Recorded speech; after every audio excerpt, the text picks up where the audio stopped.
Our next guest is Bryce Covert. She is a writer and editor living in New York City. She is economic policy editor at Think Progress and a contributor to The Nation. She has been published in a number of publications, too numerous to list here, and she joins us now. Bryce, thanks so much for joining us.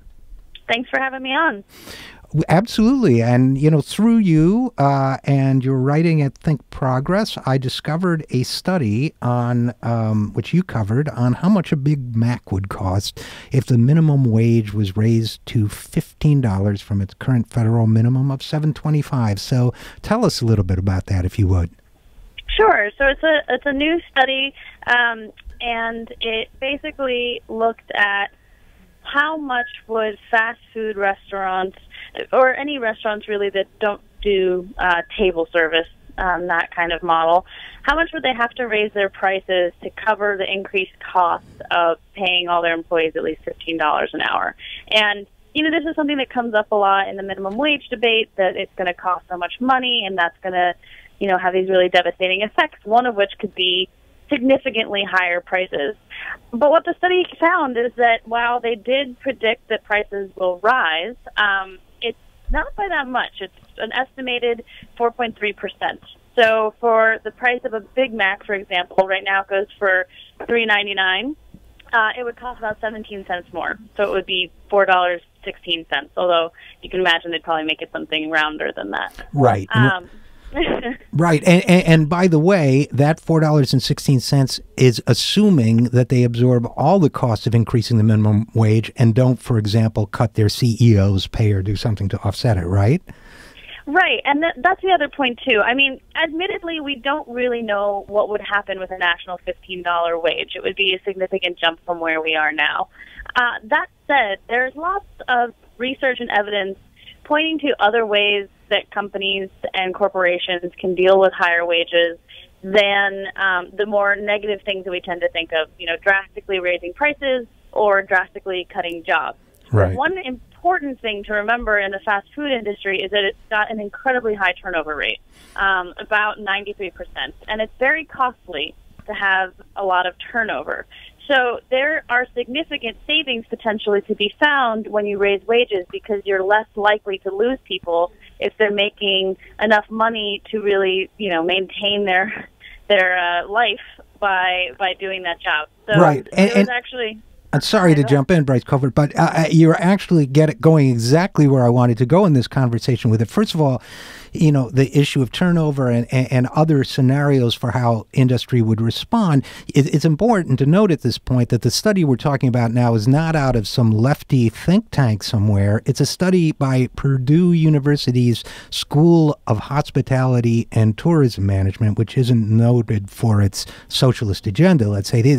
And they, in fact, were really looking, as I understand it, but you read the study in greater detail, as I understand it, they were really looking not at the cost impact of changing a minimum wage. They actually started out by being concerned about the turnover issue. Isn't that right? What they said was they wanted to see what prices would rise, and I think they were definitely coming from a perspective that a higher minimum wage means higher prices.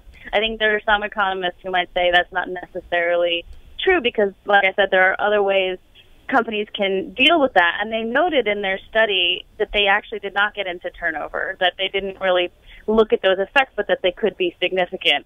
And there's a different study that looked at other ways that fast food could absorb a $15 minimum wage and found that turnover would bring pretty significant savings. They found that a $15 wage would come with $5.2 billion in savings for the industry just by reducing turnover alone, which would cover a big portion of the extra cost of paying people more wages just in and of itself. Right. And just so people understand, I mean, imagine people can picture that. And I'm Richard RJ Eskow. We're talking with Bryce Covert on the Zero Hour. One of the ways it makes it easier for people to imagine is a new employee comes in. It takes them weeks to become efficient at the job. And by the time they become efficient, they can't afford to stay there anymore because they're being paid so little. If you can stabilize that, you can actually have a more productive workforce, that kind of thing, right? Exactly, yeah. And also that you can maybe attract people who are more skilled employees, more dedicated employees if you're paying them a little bit more. I mean, we've seen companies voluntarily raising wages this year. We saw McDonald's do it for some of its employees, TJ Maxx, Walmart even voluntarily raised its minimum wage. And they all pretty much across the board say the same thing. We are raising wages because we want to be able to attract better workers and hold on to the ones that we have. And that's not a small thing. It really, not being able to do that comes with actual significant costs. Right. And let's go at this from a slightly different direction now. Let's go back to the scenario in which a Big Mac, let's say, does go up by 17 cents an hour. A lot of people who are economically challenged in one way or another eat a lot of Big Macs or fast food in general. So there will be an argument that says, well, if you increase even incrementally the cost of fast food, you're hitting some, financially struggling individuals there. And so how do you, how do you address that when in having this entire debate about raising the minimum wage? What are your thoughts about that?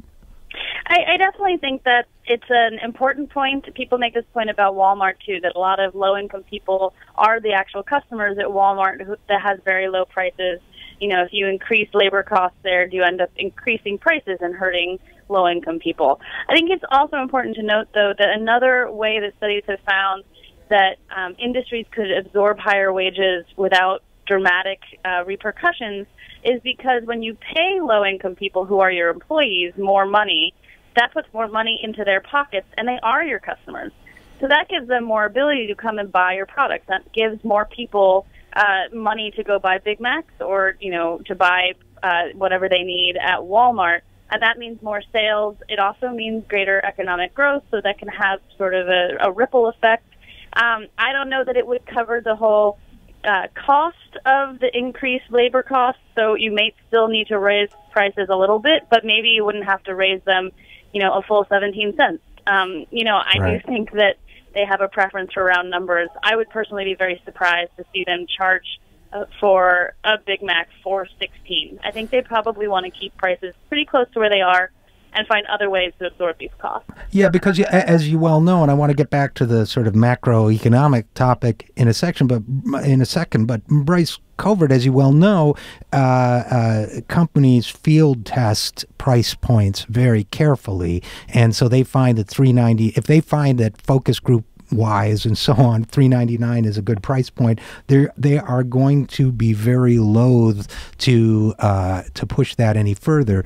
If they don't have to, they'll look for other ways to do it. But let's go back to this sort of broader economic issue. So one of the arguments in favor of raising the minimum wage would be, yes, lower income people might have to pay 17 cents more a burger, perhaps not, might have to pay 17 cents more, but they might also be living in an economy where their own income and the income of their community is greater than that 4.3% difference. So even if they pay the 17%, they're going to be in the aggregate better off, and they'll be able to afford it. Fair summary of that kind of counter-argument? Right. I mean, the point of raising the minimum wage is to give people a better standard of living in the jobs that they're in. There's a lot of people who say, well, if you don't like making $7.25, just go find another job. And what's not realistic about that is, first of all, we're still in an economy where it is hard to find jobs. The picture has gotten better, but for a lot of people, it's still a struggle. And also, these low-wage jobs, Walmart jobs, fast food jobs, are a growing, an ever-growing part of our economy. More and more people are working there. So there are going to be more and more people who need to survive by working at Walmart or by working at McDonald's. So we need to be able to make sure that if they're doing that and they're putting in full-time work, that they actually can support themselves and their family. And it used to be that you could live off of the minimum wage and actually support a 3-person family and not be below the poverty line, and that's not true anymore. So, again, you're right. If we increase the minimum wage, another thing that happens is that people have a higher standard of living. Maybe they can afford a little bit of a price increase. Yeah, and I guess that once again, Bryce Covert, you've gone where I wanted to take the conversation, which is I actually recall a time when the minimum wage and wages in general were significantly higher in real dollar terms than they are today, and we're keeping pace with the rising productivity of this country. And as I recall, for the middle class and for people on the minimum wage, things were better. So don't we, in a sense, have in our own history a kind of living laboratory when the minimum wage is higher, and didn't it work out pretty well? Yeah, it was during times of real economic boom. It was during times when the middle class was strong, when the economy was really strong. But it's been the past 30 years or so where we've seen that connection between workers increasing productivity, getting more done, creating more economic output, but they're not getting the increased compensation and wages. Wages right now, there was a report this week, they're growing at the slowest rate on record.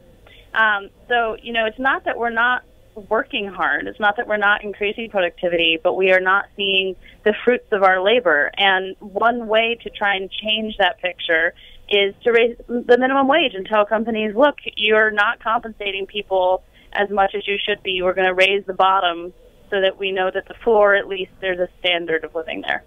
Well, I couldn't have said it better myself, and I really appreciate your take on this situation. Bryce Covert, writer and editor, thanks so much for joining us. Thanks for having me. And we'll be right back. I'm Richard RJ Eskow, and this is The Zero Hour.